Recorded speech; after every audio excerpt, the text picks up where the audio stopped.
రౌడీపై Vijay Devarakonda engagement ఇలా ముగిసిందో లేదో మళ్ళీ ప్రొఫెషనల్ లైఫ్లోకి వచ్చేశాడు. తన తదుపరి సినిమా ప్రారంభించేశాడు. ఎప్పటి నుంచో ప్రచారంలో ఉన్న రౌడీ జనార్దన్ సినిమా ఇవాళ పూజా కార్యక్రమాలతో మొదలైంది. హైదరాబాద్లో ఈ కొత్త సినిమా పనులు ప్రారంభమయ్యాయి. దీనికి సంబంధించిన పూజా కార్యక్రమాలు ముగిశాయి. రాజావారు రాణివారు ఫేమ్ డైరెక్టర్ రవికిరణ్ కోలా తెరకెక్కిస్తున్నారు.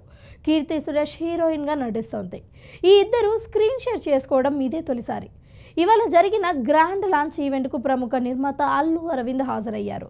కాగా ఈ సినిమా కోసం విజయ్ దిల్ రాజ్ మళ్ళీ చేతులు కలపనున్నారు. శ్రీ వెంకటేశ్వర బ్యానర్స్ పై ఈ చిత్రం రూపొందించనుంది. ఇది వరకు ఈ కాంబోలో పలు సినిమాలు వచ్చాయి. చివరిసారిగా ఈ బ్యానర్లో విజయ్ ఫ్యామిలీ మ్యాన్గా ఈ సినిమా చేయబోతున్నారు. ఈ సినిమా అంతగా ఆడలేదు. అలాగే క్రిస్టో జేవియర్ ఈ సినిమాకు సంగీతం అందించనున్నారు.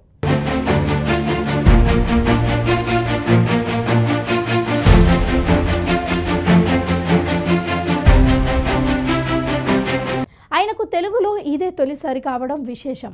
ఇక ఇందులో విలన్ పాత్ర పవర్ఫుల్గా ఉంటుందట.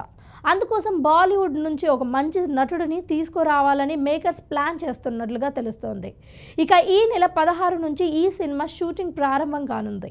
రెగ్యులర్గా చిత్రీకరణ చేసే వచ్చే ఏడాది సమ్మర్కు రిలీజ్ చేయాలని భావిస్తున్నట్లుగా నిర్మాత దిల్ రాజ్ ఇదివరకే ఓ సందర్భంలో చెప్పారు. కాగా ఈ సినిమా రాయలసీమ బ్యాక్డ్రాప్లో యాక్షన్ ఫ్యామిలీ ఎంటర్టైనర్గా తెరకెక్కిస్తున్నట్లుగా సమాచారం.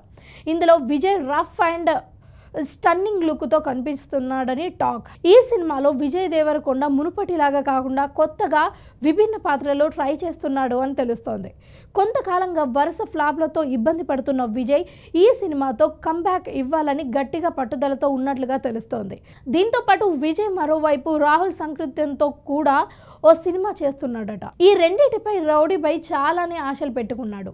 రీసెంట్గా వచ్చిన కింగ్డమ్కు తొలి రోజే మంచి టాక్ వచ్చినా అది కలెక్షన్ల వైజ్గా చూసుకున్నట్లయితే పెద్దగా తోడ్పడలేదు. అందుకే ఇప్పుడు విజయ్కు క్లీన్ హిట్ అవసరం ఉంది. అటు పెళ్లికి ముందు తను మంచి విజయం సాధించాలని ఫ్యాన్స్ కూడా కోరుకుంటున్నారు.